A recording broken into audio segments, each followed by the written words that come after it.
Tumeumbwa kutawala. Sema nimeumbwa kutawala. Hili ni somo ambalo tutaendelea nalo kwa takriban mwaka mzima.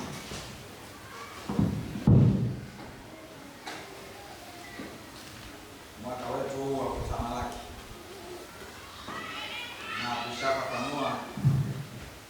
tumeshatoa ufafanuzi tulipokuwa tunaanza masomo ya mwaka huu tangu mwaka mpya, zile ibada za mwaka mpya, ya kwamba tafsiri mojawapo ya kutamalaki ni kutawala, lakini pia ina maana ya kumiliki. Sasa nisirudi sana kwenye hayo. Kwa hiyo leo hii tunaanza somo hili ambalo ni maombi yangu ya kwamba tuzame katika neno na neno tuzame na Yesu, tuwe ndani ya neno na neno liwe ndani yetu,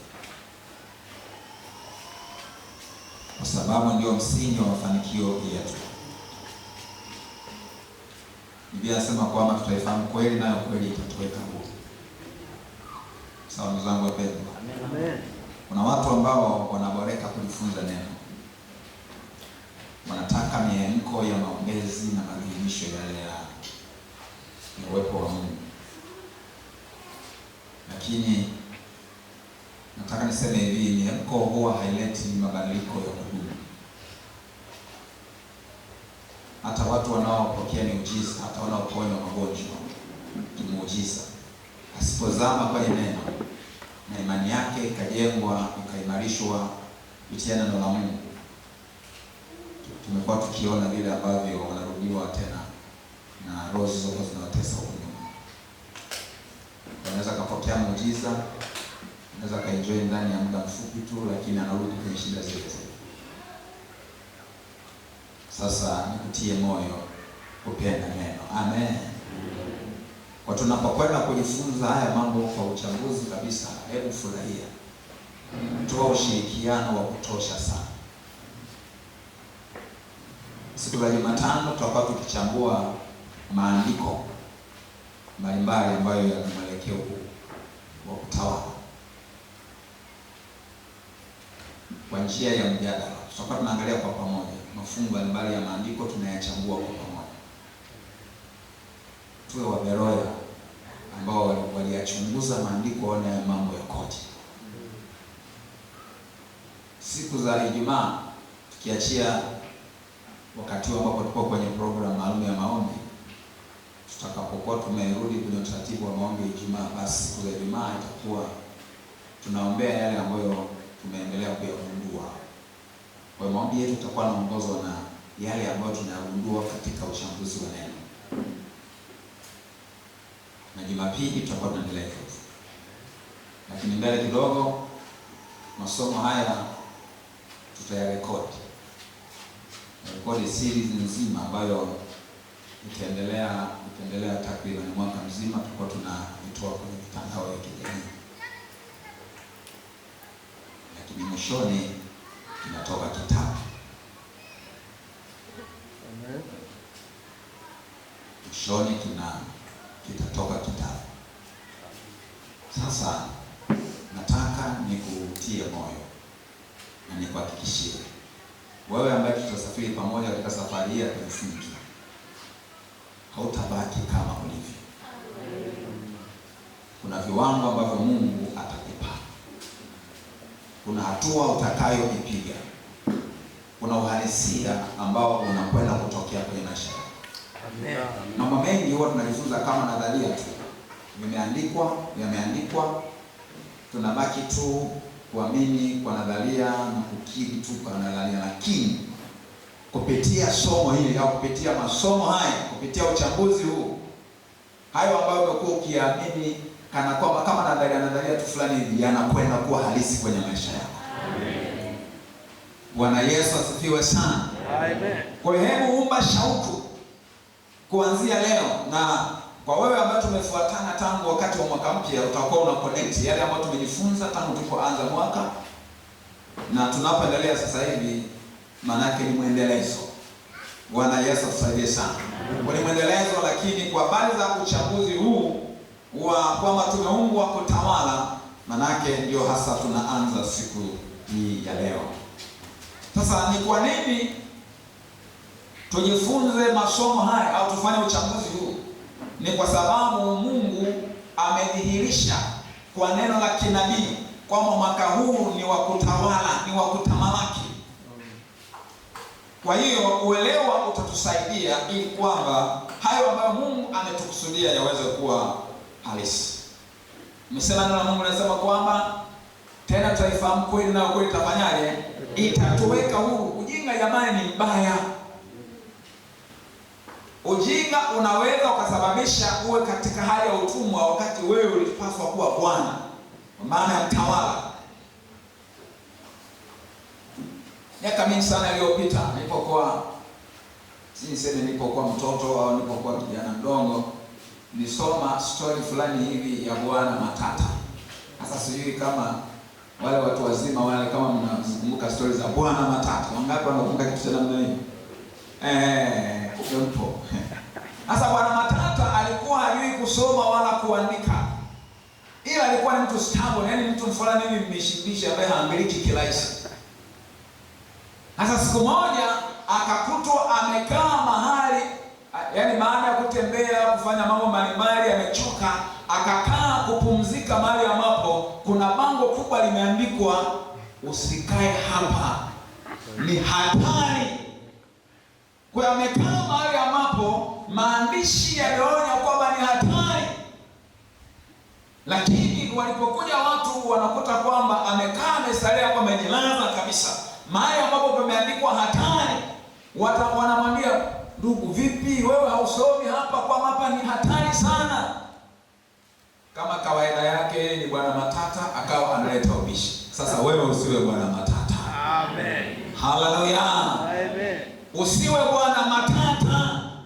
Uwe ni mtu unayeambilika, uwe ni mtu unayefundishika, uwe na shauku ya kujifunza, uifahamu kweli na hiyo kweli ikuweke huru. Haleluya. Bwana Yesu atusaidie sana. Amen. Sasa tutaanza na sura ya kwanza ya kitabu cha Mwanzo ili kujifunza haya, kwa sababu ukitaka kujua origin of anything that belongs to God, unapotaka kujua chimbuko la chochote kile ambacho kinatokana na Mungu, ni lazima urudi kwenye kitabu cha Mwanzo. Maana kitabu hiki cha Mwanzo kinajulikana kama kitabu cha mianzo. Ni mwanzo wa mambo mbalimbali. Kitabu hiki ndicho ambacho kinakupa uelewa wa mwanzo wa mbingu na nchi, kwamba vilitokeaje. Mwanzo wa mwanadamu, mwanzo unayoona milima, unapoona bahari, unaona mito, unaona hivyo, yani hii dunia, sijui kuna sayari, kuna yani vitu vyote hivyo. Ukitaka kujua mwanzo wake ni kitabu cha Mwanzo. Lakini viumbe hai wengine, mwanzo wake, mwanzo wa ndoa tunaokuta pia, mwanzo wa ndoa na familia ni kwenye kitabu cha Mwanzo. Lakini mwanzo wa dhambi na matatizo yake au matokeo ya dhambi kama magonjwa na mateso mengine, mwanzo wake tunaokuta katika kitabu hiki kinachojulikana kama kitabu cha Mwanzo. Kwa hiyo hiki ni kitabu cha mianzo. Kwa sasa tunapotaka kujua mapenzi ya Mungu au makusudi ya Mungu au mpango wa Mungu kwa habari za mwanadamu kutawala, tunarudi kwenye hiki kitabu cha Mwanzo. Sasa sura ya kwanza inaeleza habari za uumbaji wa vitu mbalimbali, na hatimaye mwishoni kabisa siku ya sita tunaona uumbaji wa mwanadamu, vile ambavyo mwanadamu aliumbwa. Ila wameandika katika namna ya summary, details zake, mchakato ulikwendaje tunaukuta kwenye sura ya pili. Kwa kuna vitu ambavyo vimerudiwa kwenye sura ya pili kwa ajili ya kudadavua zaidi yale ambayo yapo kwenye sura ya kwanza. Kwa mchakato wa mwanadamu, kwamba sijui Mungu alichukua udongo akafinyanga, alafu akapulizia pumzi ya uhai ndani ya huyo mwanadamu, huyo mtu aliye mfinyanga, alafu huyo mtu akawa nafsi hai. Lakini alikuwa ni mmoja, Adamu. baadaye akatokea nani? Hawa. Mchakato wake umeelezwa kwenye sura ya pili. Lakini tusome sasa ule mstari wa 24 mpaka 31 kwenye sura ya kwanza. Biblia inasema hivi: Mungu akasema, nchi na izae kiumbe hai kwa jinsi zake, mnyama wa kufugwa nacho kitambacho, na wanyama wa mwitu kwa jinsi zake. Ikawa hivyo. Mungu akafanya mnyama wa mwitu kwa jinsi zake, na mnyama wa kufugwa kwa jinsi zake, na kila kitu kitambaacho juu ya nchi kwa jinsi yake. Mungu akaona ya kuwa ni vyema. Mungu akasema, na tufanye mtu kwa mfano wetu, kwa sura yetu, wakatawale samaki wa baharini na ndege wa angani na wanyama na nchi yote pia, na kila chenye kutambaa kitambaacho juu ya nchi. Tunaona vile ambavyo Mungu aliandaa kwanza mazingira. Aliumba siku ya kwanza, siku ya pili mpaka siku ya tano, mazingira ambayo mwanadamu anaweza akaishi humo, akastawi humo, akafanikiwa humo, kwa maana makusudi ya Mungu kutimizwa akiwa humo.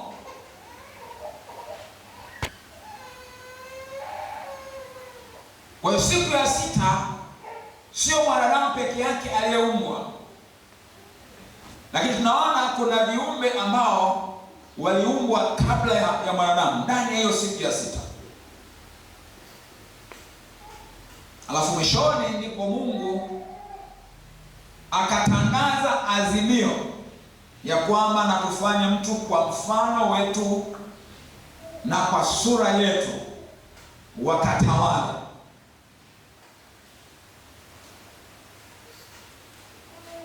Sasa kuna mambo matatu ambayo nataka tuyaangalie katika maandiko haya ambayo tumeyasoma. Jambo la kwanza ni kwamba kumbe sisi wanadamu tumeumbwa kwa mfano wa Mungu ili tutawale.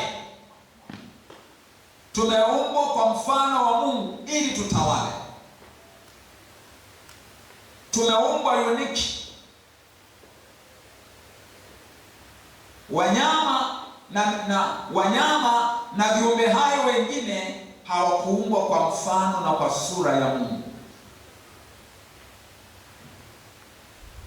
Kuna tofauti kati ya wanadamu na wanyama. Hata mnyama ambaye wewe unamjua kama ana akili sana, hata nyani, hata sokwe, wanaoonekana kama vile wanafanana na wana uwezo wa kuigaiga mambo ya kibinadamu, bado hao ni tofauti na wewe mwanadamu.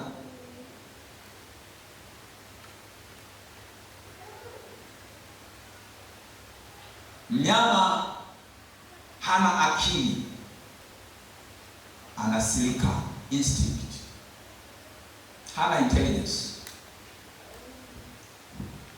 Lakini wewe mwanadamu una roho, halafu na nafsi. Kwenye nafsi kuna akili, utashi na hisia.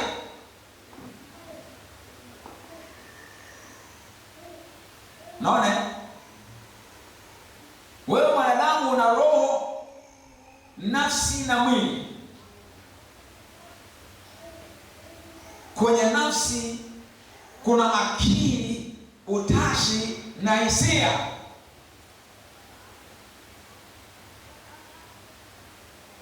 Mwanadamu mbali na kuwa na akili, sasa neno akili wakati mwingine linatumika likijumuisha mambo yote yanayopatikana kwenye nafsi. Akili na utashi vyote wakati mwingine tunavitambua kama ndio akili. Sasa mzangu wapendwa, tuko pamoja?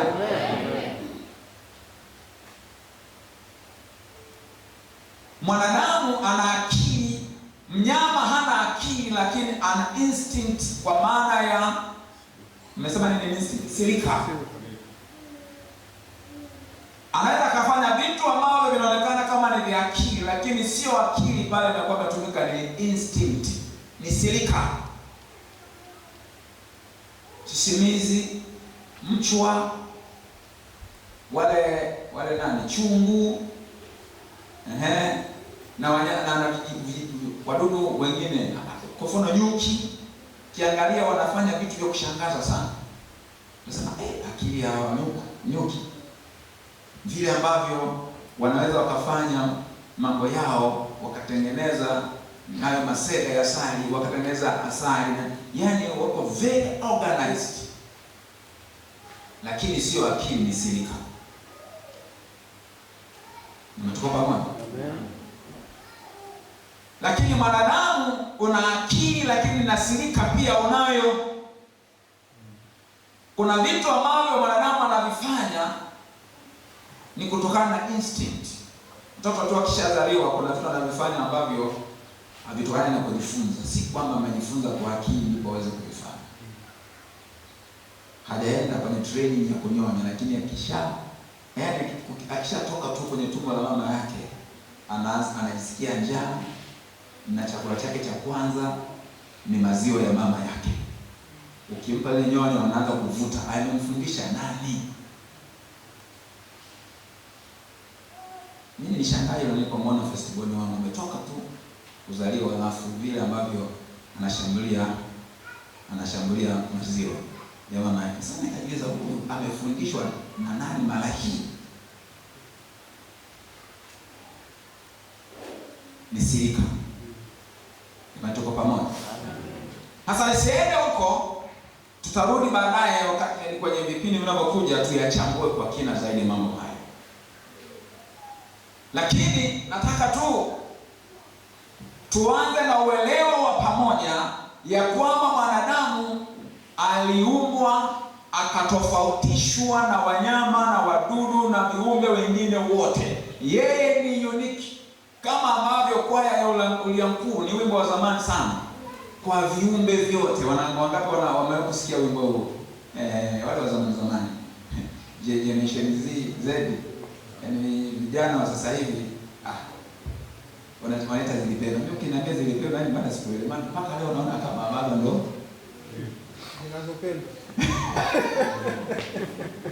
Katika viumbe vyote vilivyoumbwa, mwanadamu kaumbika kuliko vyote. Unaona? Amen. Kwa waimani hawa walirejea kwenye ukweli ya kwamba mwanadamu ni wa tofauti, ni unique. Hasa tofauti yake ni kwamba yeye ameumbwa kwa mfano na kwa sura ya Mungu. Anatumia maneno mawili pale, kwa mfano alafu pili kwa sura, lakini hayo yote yana maana hiyo moja. Imetumika maneno mawili tu kwa ajili ya kuongeza mkazo. Ani sasa hapo kuna swali la kujiuliza, mwanadamu ameumbwa kwa mfano na kwa sura ya Mungu kwa namna gani?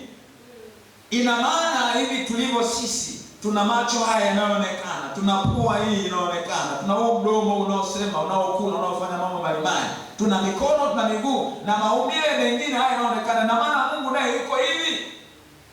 Lakini tunaporejea kwenye kweli zingine za neno la Mungu, tunagundua kwamba Mungu ni roho, ndivyo tunavyoamini. Japokuwa roho nazo huwa zina maumbile yake, zina mwonekano fulani. Na maana tuko pamoja. Yes, maana hata miili ya roho sipo.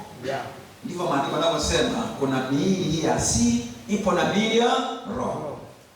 Kwa maana kuna mwonekano fulani alionao Mungu ambao ni wa kiroho. Sio mwili kama huu, lakini ana mwonekano fulani ambao sasa hatujui. Ila wakati tunamwelezea Mungu na utendaji wake, napotumia lugha kama mkono wa Bwana, sio lazima tuna maana ya mkono kama mkono. Mkono wa Bwana ulikuwa juu yangu, jicho la Bwana, sikio lake sio zito. Sasa lugha zote hizo zinatumika kwa lugha ya kitaalamu wanaita anthropomorphism. Anthropomorphism ni pale ambapo Mungu anaelezewa kwa kufananishwa na mwanadamu au vitu ambavyo tunavifahamu. Jamani, tuko pamoja? Kwa sababu ni rahisi kumwelewa huyo Mungu na utendaji wake anapofananishwa na wewe unavyotenda kazi au na namna tunavyotenda kazi. Sasa nisiende huko kote, maana tusije tukapotelea mbali na lengo la somo letu. Lakini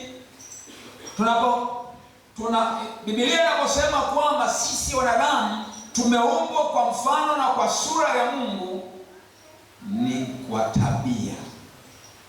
Kuna sifa tulizo nazo ambazo zinamfanania Mungu. Kuna tabia tulizo nazo ambazo Mungu alituumbia. Yaani alipotuumba, alituumbia tufanane na yeye kwa tabia fulani fulani. Nimezungumza habari za akili. Jamani, Mungu anayo akili. Tunaambiwa kwamba akili zake hazichunguziki. Sawa sawa, Jamani, tuko pamoja? Sasa mwanadamu huombiwa akili tofauti na mnyama. Akili ile ni asili ya Mungu mwenyewe. Tunapozungumza habari za uumbaji, creativity, ile akili ya ubunifu ni asili ya Mungu mwenyewe. Ufahamu ule wa kujua mema na mabaya ni asili ya nani? Natokana na Mungu mwenyewe, na hayo yanatutofautisha na wanyama. Lakini Mungu anazo sifa ambazo ni unique kwake. Na sifa za Mungu zipo sifa ambazo zinajulikana kama natural qualities. Alafu kuna moral qualities. Yaani sifa za asili na sifa za kiadili. Sifa za asili hapo sasa unazungumza wanaita omnipotence, kwamba Mungu anaweza yote. Mwanadamu hata kabla ya anguko alikuwa hakuumbiwa uwezo wa kuweza yote. Hiyo ni sifa ya unique kwa Mungu. Uwezo wa mwanadamu una mipaka. Hata kabla ya anguko anaweza yote, yupo kila mahali, omnipresent. Kwa wakati mmoja mwanadamu hakuumbiwa sifa hiyo. Hiyo ni unique kwa Mungu, kwamba Mungu yeye yupo kila mahali wakati wote. Lakini mwanadamu tangu alipoumbwa, tangu pale mwanzoni aliumbwa, hakuumbiwa uwezo wa kuwa kila mahali kwa wakati mmoja. Mungu ni omniscient, kwa maana kwamba yeye anajua yote. Mwanadamu hakukusudiwa kwamba ajue yote. Sifa hiyo ni unique kwa Mungu. Ila na sisi ametupa tone fulani, yani kuna kiwango cha kiufahamu ambacho ametupa, ambacho kinamfanania yeye, lakini sio kwa kiwango kama cha kwake. Tunatoka pamoja. Mungu ni wa milele, hana mwanzo wala hana mwisho. Mwanadamu alikusudiwa asiwe na mwisho, lakini mwanzo anao. Aliumbwa. Mungu hakuumbwa na mtu, lakini mwanadamu amefanyaje? Ameumbwa. Kwa tunaposema kwamba mwanadamu ameumbwa kwa mfano na kwa sura ya Mungu, ni lazima tuielewe mipaka ambayo Mungu aliitengeneza hata kabla ya anguko kutokea. Lakini kuna moral qualities, kwamba Mungu ni mtakatifu, Mungu ni wa haki, Mungu ni wa hivyo. Hizo ni moral, yani ni tabia za kiadili.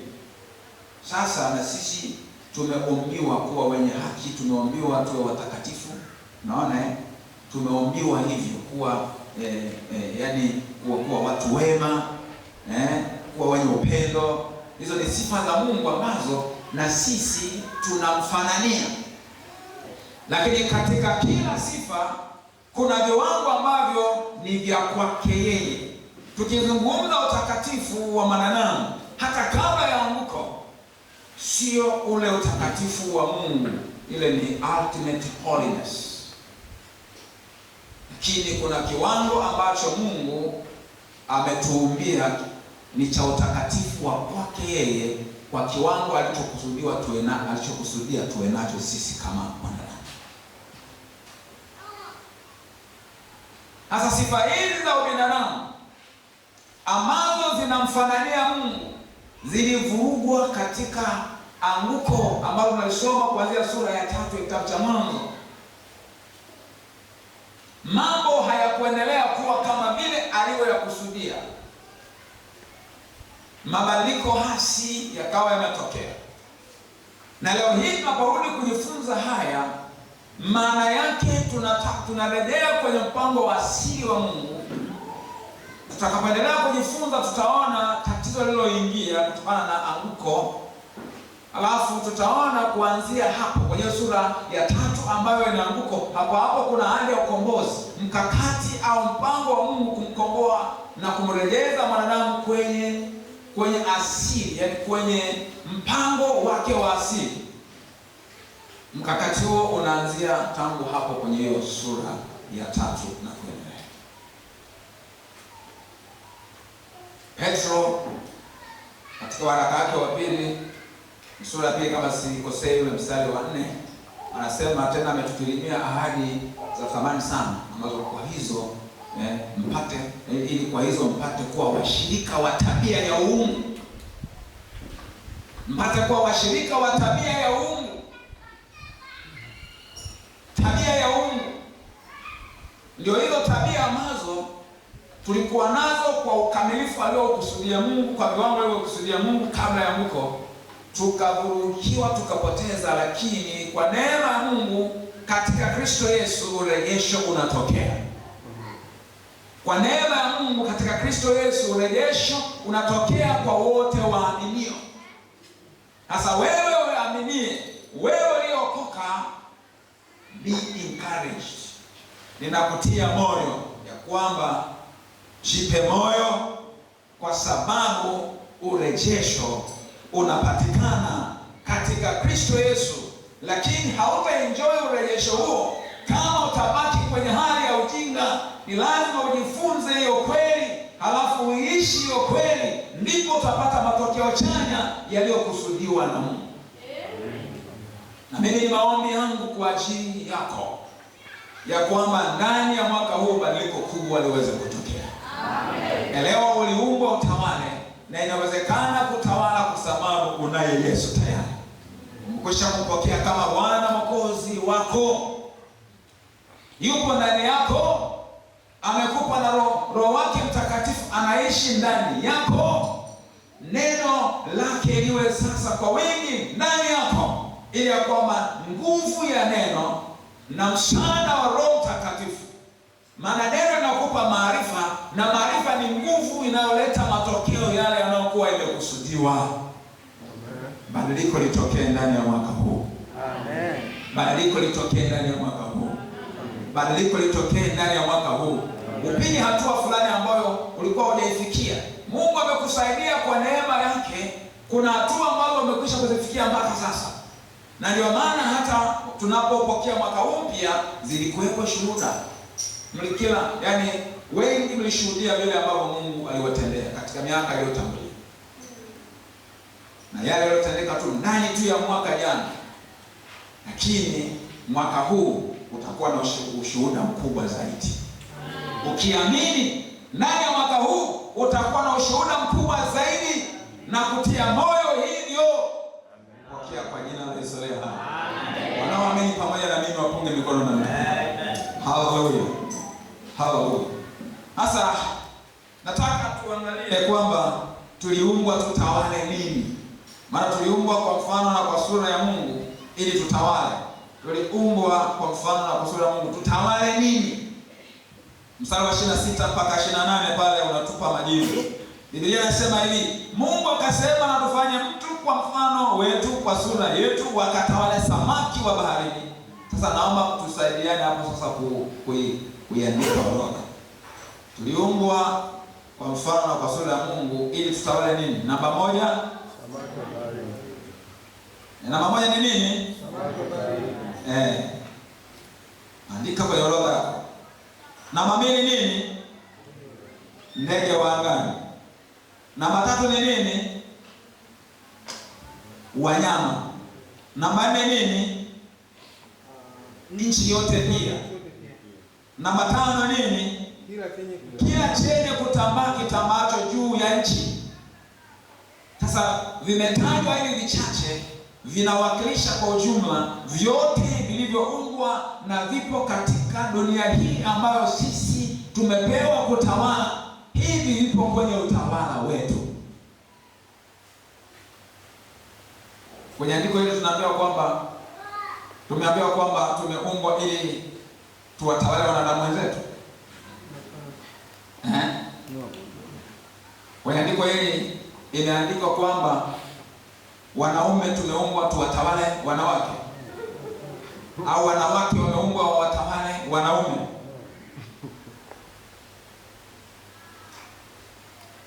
Orodha hii inatakiwa uiangalie kwa umakini na ujue, yani sio kwamba usiende tu kijujuu, kuna tafsiri kubwa sana hapa.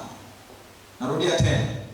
Mungu akasema na tufanye mtu kwa mfano wetu na kwa sura yetu, wakatawale samaki wa baharini na ndege wa angani na wanyama na nchi yote pia na kila chenye kutambaa kitambaacho juu ya nchi.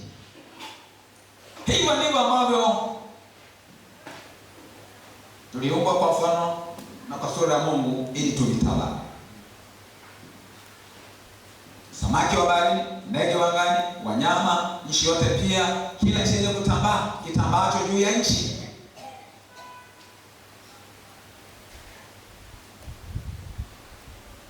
Lakini kutawala manake ni nini?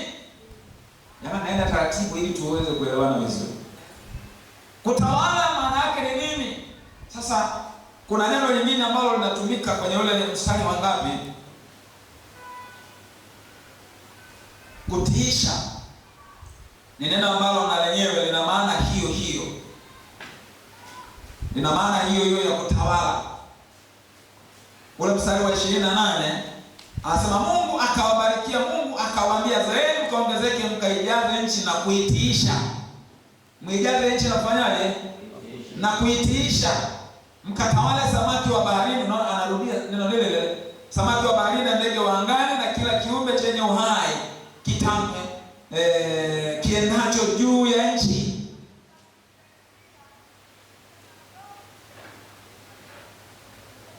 Mungu anaporudia kusema kitu kile kile, analenga kwamba ukipe umakini kitu hicho. Ukipe umakini kitu hicho. Maana yake ni muhimu sana uweze kujua. Ni muhimu sana. Sasa huko kutawala ni nini? Nataka nikupe tafsiri tatu za haraka haraka za kutawala. Tafsiri ya kwanza ni kutunza. Ule mstari wa 15 sura ya 2 anazungumza pale vile ambavyo Mungu alitengeneza bustani ya Edeni, alafu akamweka mwanadamu ili ailime na kuitunza. Ailime na kuitunza. 2:15 sema Bwana Mungu akamtoa huyo mtu akamweka katika bustani ya Edeni ailime na kuitunza. Kwa Mungu ameumba ardhi, ameumba mimea iko juu ya ardhi, ameumba water bodies, kwa maana kuna bahari, maziwa, mito, vijito, chemchemi. Ameumba vitu hivyo ambavyo wakati mwingine tunaviita kama ni maliasili, si ndio? Ni vitu vya asili, vipo, vimeumbwa, hatukuviumba sisi. Lakini sisi ndio ambaye tumepewa wajibu wa kuvitunza. Kutunza kwa maana ya kuhifadhi. Unapoona kama hivi tumejenga majumba, kuna hizo barabara, kuna viwanda vimejengwa na nini, ujue kuna uharibifu wa mazingira umefanyika. Kwa hiyo sasa kuna uharibifu wa mazingira ambao una malengo chanya, malengo mazuri ambayo ni lazima tu ili mwanadamu uishi, kuna vitu lazima vifanyike. Lakini ukiwa una ule utashi ya kwamba mazingira lazima tuyahifadhi, tuna balance.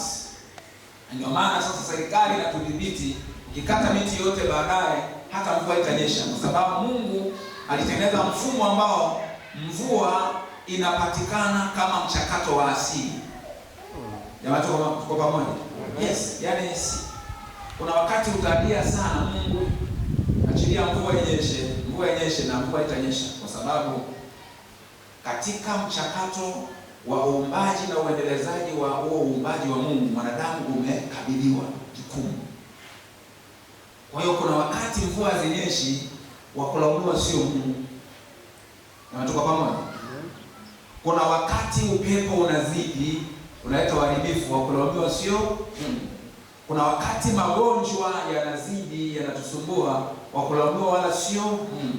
Tatizo liko kwetu sisi kwenye hifadhi ya kile kilichokuwa na Mungu. Kuna namna ambavyo hatujatekeleza vizuri wajibu wetu.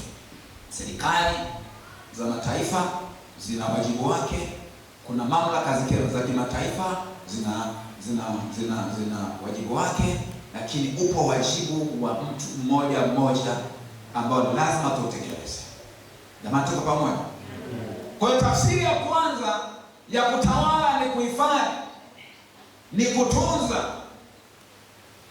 Lakini tafsiri ya pili ni production, ni uzalishaji.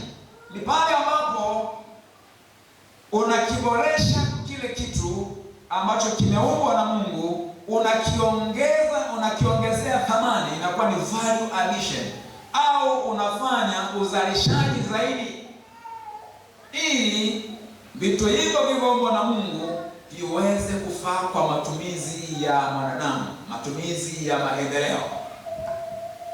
Na tuko pamoja?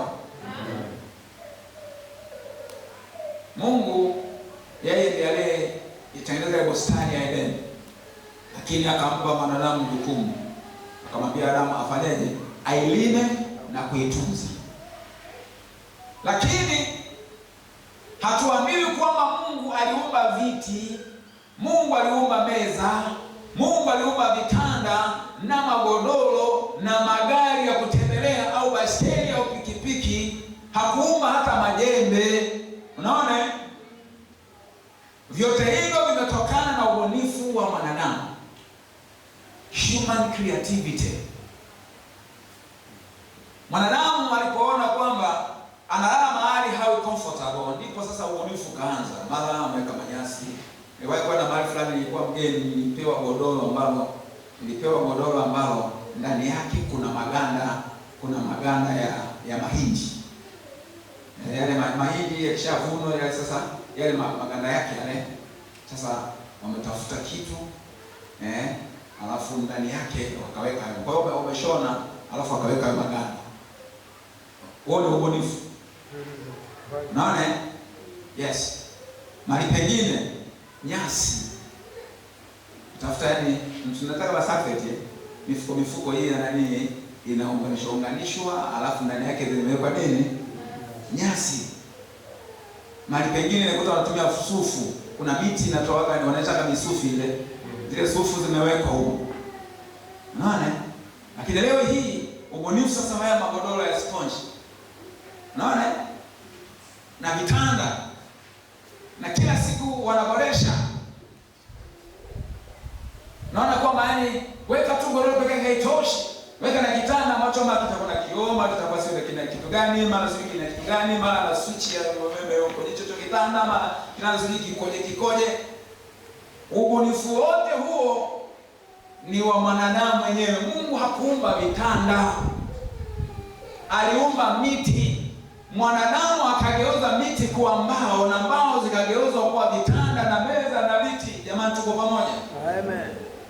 Mungu aliumba miamba na mwanadamu akagundua ile miamba ina tofauti. Mingine ni dhahabu, mingine sijui ni almasi, nyingine ni fedha, nyingine ni nini? Nyingine ni chuma. Kutoka uumbaji wa mwanadamu, chuma kinapatikana, ndicho kinachotengeneza majembe, kinatengeneza magari. Unaona, chuma. Lakini Mungu hakuumba chuma kama chuma kama ndio haya, hakuumba mabati kama mabati ni ubunifu wa mwanadamu. Halo? Mungu hakuumba nyumba. Nyumba zimetokana na ubunifu wa mwanadamu. Akatumia miti kutengeneza nyumba, akatumia matope, akatumia mawe, akatumia si vitu gani ili apate mahali ambapo atakuwa comfortable na atahisi kwamba yuko salama. Huko ni kutawala. Huko ni kutawala. Kwa tunapojifunza somo la kutawala, na kwa sababu tumekwisha kuelewa kwamba Mungu alikusudia tutawale, sio wanadamu wenzetu, lakini ni samaki wa baharini, ndege wa angani, wanyama na kila kitu kitambacho juu ya nchi na ardhi na vyote vilivyomo kwenye ardhi. Maana yake sasa, kama unaishi maisha ya dhiki, jiulize wewe mwenyewe ni kwa kiwango gani umetumia mamlaka uliopewa ya kutawala. Maana kwa namna fulani hivi umaskini sio kitu halisi, unajua.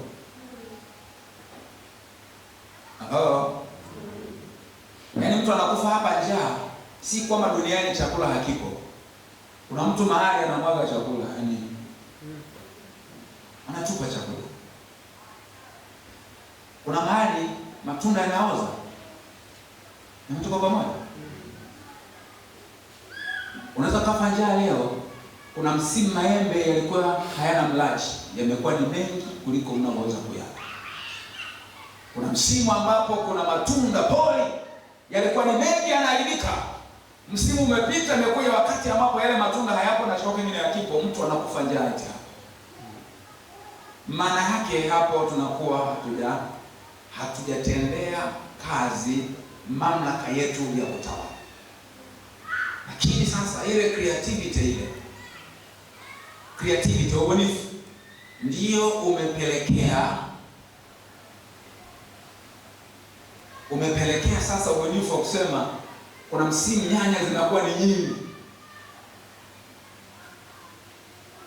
Kuna wakati tuliwahi kulima nyanya, wakati tuko kule Ngororo, alafu nyanya zikakosa wanunuzi. Nyumba ile wamelima nyanya, nyumba ile unavuna, unasubiri treni likija litaleta wateja waondoke na nyanya, treni halijaleta wateja. Siku nyingine tumetoka mimi na mke wangu kwenda kumtembelea ndugu fulani. Nyumbani tumeacha nyanya zinaoza. Nilipofika kwa hiyo ndugu kwa ukarimu, kuna nyanya naye amevuna, asema mteja hajui kama ni sisi nazo nyanya. Akatupatia nyanya. Hivi tuko kwa shule. Sasa tunarudi njiani tunaulizana, hizi nyanya tunazifanyia nini? Huyu mtu ametupa kwa upendo hizi nyanya, lakini sisi kule nyanya zimekosa wateja. Lakini waliobuni kusindika nyanya wakatengeneza tomato, sinaita tomato sauce, sinaita nini, ndio kutawala wenyewe. Kwamba nyanya hizo hutaacha zioze, utazisindika kwa namna ambayo zinaweza zikauzwa hata mpaka mwaka kesho. Ya mtu kwa pamoja? Yes. Pilipili. Kwenye uzalishaji kuna msimu. Lakini hawa ambao wanaweza kutawala wanaisindika pilipili ile kwa kuikausha au kwa kufanyaje ili itumike kwenye msimu ambao hakuna mavuno ya pilipili. Si unanielewa? Nakuja mambo ya kiroho ya kimwili. Ni ya kiroho ya kimwili hayo. Maana si Biblia imesema wakatawala samaki wa bahari, ndege wa angani. Maana unaweza kawa unakufa hapa wakati baharini kuna samaki kibao. Unasema huna mboga, lakini baharini samaki wapo.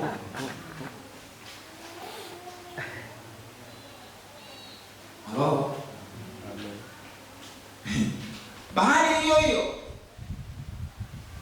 uvuvi kwenye bahari hiyo hiyo, wanaoijua teknolojia na vifaa ya teknolojia ya uvuvi wanavua samaki wengi. Kuna wakati waliletoka kuja na makontena ya samaki kutoka wapi kule, ilikuja hapa Dar es Salaam.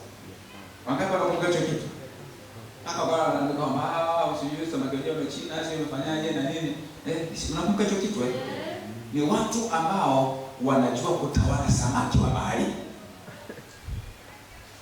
Wana teknolojia ya kuwavuna hao samaki walioko baharini. Hawajawaumba wao, hawajafanya kazi ya kuwalisha, ila tu wanajua kumanage, kuwatawala. Kwa mahindi biashara, this is business. Wana vifaa vya kisasa, wana meli zinaitwa meli za uvuvi. Na mtu pamoja. Wakati nyinyi mnaishia tuko na vimitumbwi na vinani vya uvuvi, wenzao wana meli za uvuvi, wanavuna tani na tani za samaki. Inakuwa ni biashara na wafanya wao mamilionea au mabilionea kwa mali ambayo hawajaizalisha wao. Afadhali hata ambaye anachimba mabwawa anafuga samaki. lakini huyu anawavua hao walioumbwa na Mungu. Alafu hawaishi. Bwana Yesu atusaidie. Amen. Kwa hiyo ni tafsiri ya pili. Ufahamu wako ukifunguka, hili utalitendea kazi. Unajua kuna vitu ambavyo tunadhani kama havituhusu hivi. Mimi kwenye mitandao nimo sana kwenye mitandao, lakini kuna vitu ambavyo nina interest navyo. Unaona, mpaka ninasoma wanaonadi mashine mbalimbali. Mpaka kuna ebook fulani hivi sija download bado, ila wananishawishi kwa download ebook, yani electronic, bali ni kitabu cha kidijitali ambacho kitakupa ufahamu wa aina mbalimbali za mashine za kuzalishia bidhaa mbalimbali. Vitu hivyo ambavyo vinaonekana kama havina thamani, unaweza ukaviongezea thamani, ukavizalisha sana ukiwa na mashine. Mimi mwanzo ni mtoto wa mkulima wa miwa, na mimi nina interest sana kulima miwa. Sasa huwa nawaza kama hivi mimi sina utajiri wa kununua mitambo makubwa nikawa na kiwanda cha sukari. Hivi unajua ninaanza kufuatilia kwenye mitandao kwamba hivi naweza nikapata vimashine vidogo vidogo vya kutengenezea sukari nikiwa na shamba langu la miwa, alafu nikawa nazalisha na mitambo tu midogo. Na kweli nikakuta kwamba kumbe kwenye milioni 15 ngapi naweza nikawa na mitambo ya kuzalishia sukari. Sasa kwa nini milioni 15 kama Mungu tu ameachia baraka zake hizo zinatosha? Yaani si watu hapa mpo mnamiliki magari ya milioni 10 na 20 na 30 na, jamani, kweli si kweli? Kama mtu anaweza kununua gari la milioni 10 na anashana kumiliki mtambo wa kuzalisha sukari wa milioni 15, akalima shamba la miwa kwa gharama tu ndogo na akaanza kuzalisha sukari. Najaribu tu kujifikirisha jamani.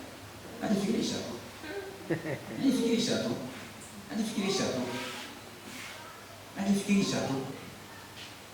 Hiyo ni tafsiri ya pili ya kufanyaje? Ya kutawala. Tafsiri ya kwanza tusema ni nini? Tusema kutawala kufanyaje? Ni kutunza. Tafsiri ya pili tumesema ni nini? Ni kuzalisha. Na hapa ndipo ambapo sasa inakuja dhana ya viwanda. Zana ya viwanda.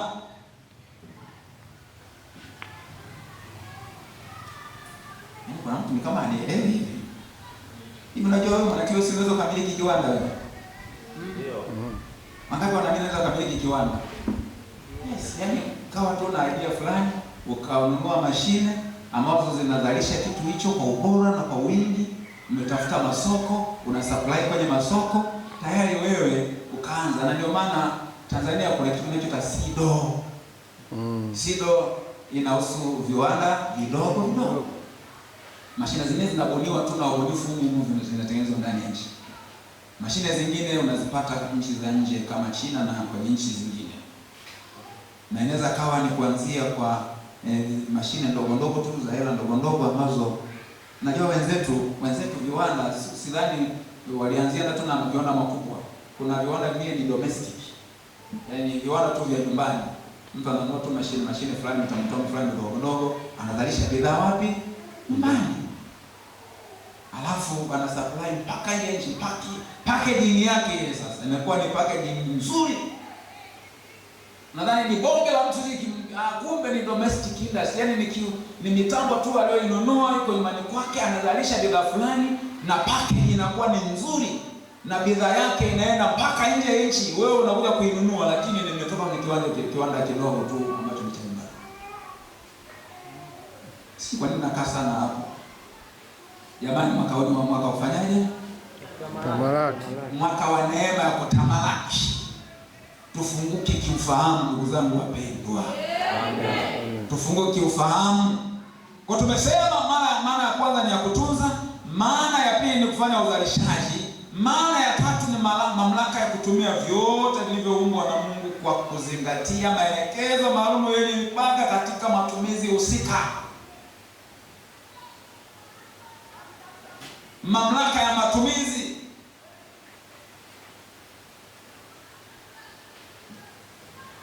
Mamlaka ya matumizi. Wakatawale samaki wa baharini. Ukiwavua samaki baharini au kwenye maziwa au kwenye mito, ukawatumia, ni halali, haujaiba.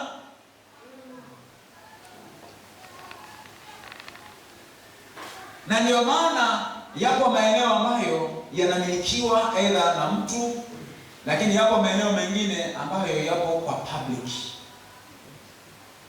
Unapoenda yani baharini, yani bahari inadhibitiwa na nini? Yani dola inamiliki hizo mali zote, lakini zipo, yani ni ruksa kwa raia yeyote kunufaika na vilivyomo baharini. Na mtu kwa pamoja. Ukitoka tu hapo sana tu zipo taratibu zake. Zipo tu taratibu, utazifuata za taratibu, utakuwa na leseni, utakuwa na nini, utalipa ushuru, utakuwa na vile hivyo. Lakini ni ruksa kutumia kunufaika na bahari. Ni ruksa kunufaika na nini?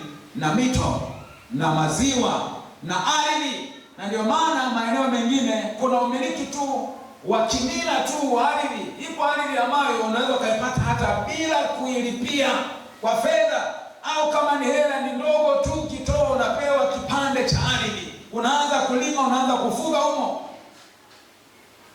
Ruksa ya matumizi ya vilivyomo kwenye maji, matumizi vilivyomo angani, matumizi ya vilivyomo kwenye ardhi. Na ndio maana wewe ukiamua kujikita kwenye madini, ukifuata tu taratibu za zilizowekwa na serikali, utaruhusiwa kuchimba madini.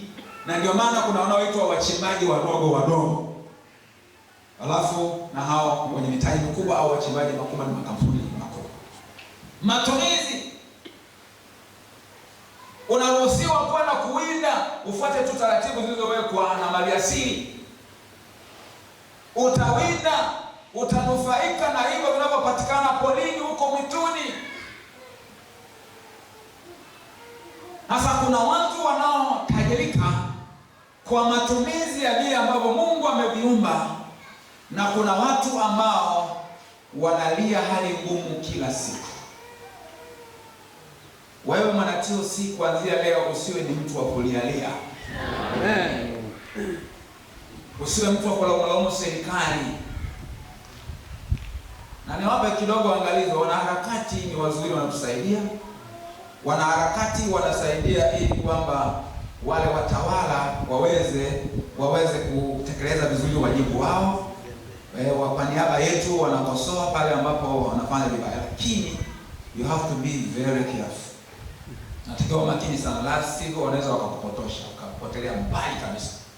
Ukaona mabaya, wakakutengenezea chuki, ukachukia, alafu fursa zipo, na hizo fursa ukazikosa, ukafika mambo na nchi mbaya, unasubiri tu mabadiliko yatokee. Unaposubiri mabadiliko yatokee, wenzako wananufaika, wanatajirika na wanaishi maisha mazuri. Subiri sana. Wewe subiri sana. Subiri sana. Yaani kama mabadiliko, sitaki nibakie kuwa mnyonge. Nimeshatambua kwamba mimi niliumbwa ili nitawale. Nataka neema ya kutawala, neema ya kutamaki. Unahitaji maombi. Baada ya kupata angalau uelewa kwa kiwango hicho, unahitaji maombi ili neema ya kutawala iwe juu yako. Nyosha mikono yote miwili juu. Nataka nikuombee. Mambo yanaanzia kwenye ufahamu. Funika macho yako. Mambo yanaanzia kwenye ufahamu. Ufahamu. Ukombozi wa kifikra ndiyo mwanzo wa ukombozi katika maeneo mengine yote. Ufanisi wako unaanzia na ukombozi wa kifikra. Na ndio maana tunaambiwa tufanye upya. Tugeuzwe kwa kufanya upya nia zetu. Nia kwa maana ya our minds, akili zetu.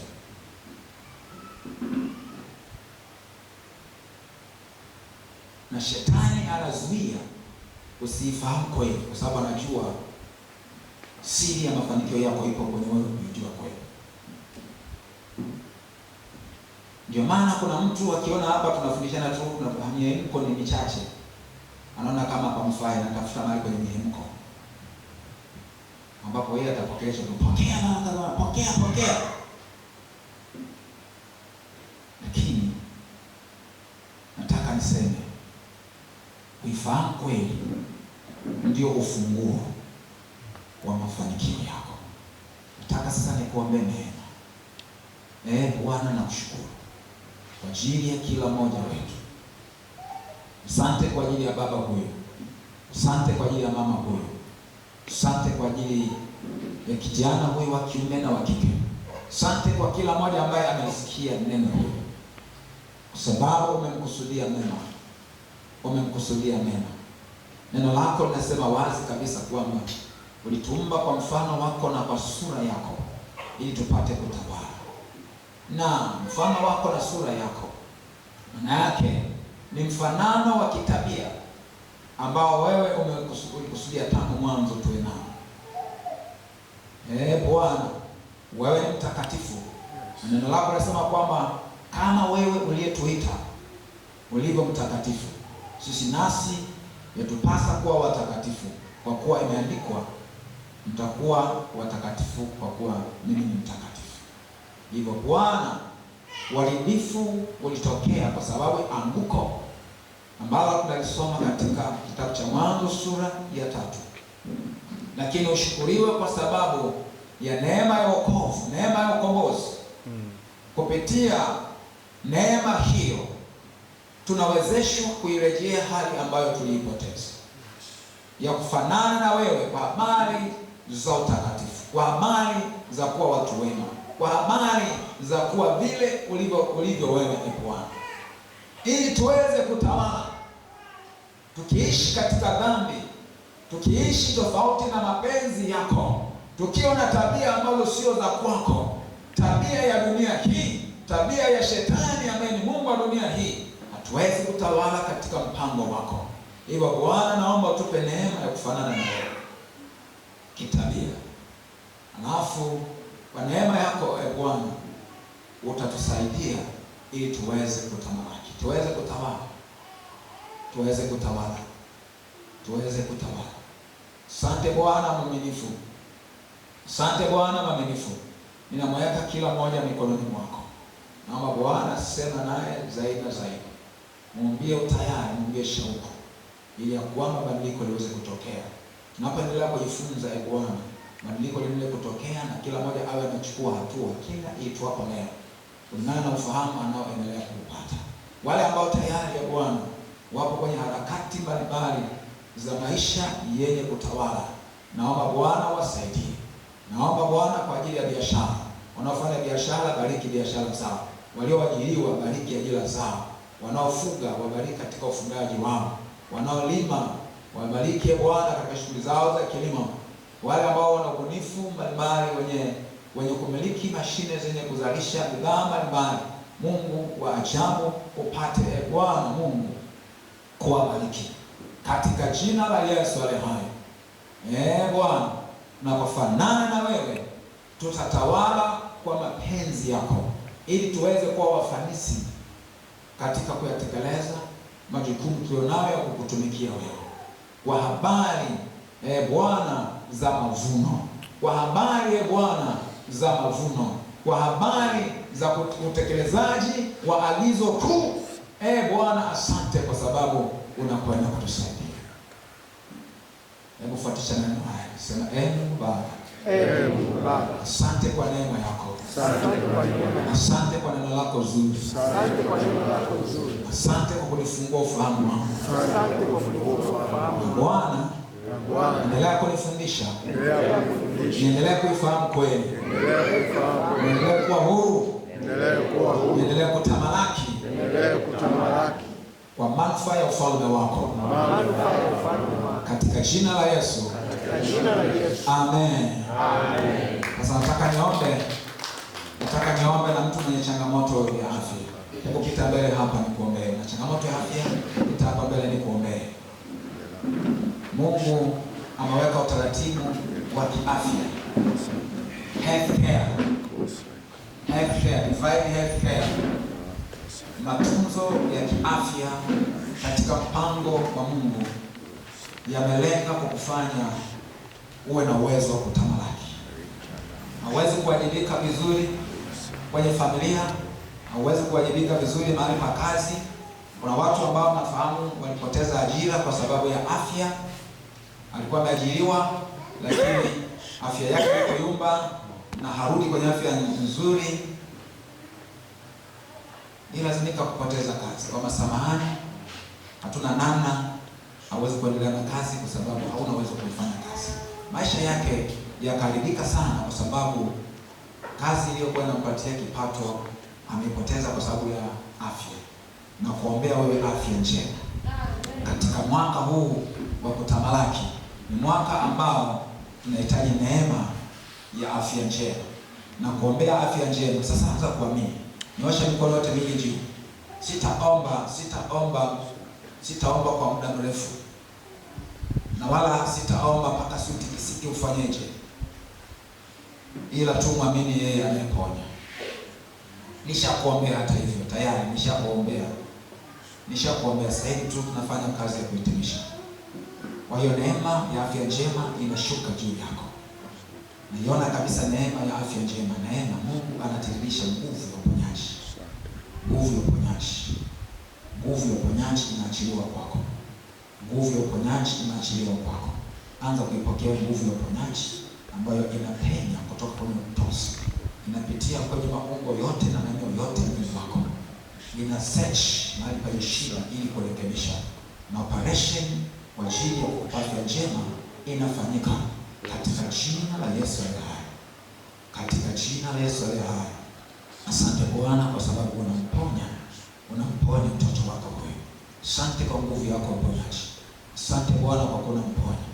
Katika jina la Yesu aliye hai, nakemea magonjwa toka kwa jina la Yesu aliye hai. Mwache kwa jina la Yesu aliye hai. Mwache kwa jina la Yesu aliye hai. Katika jina la Yesu.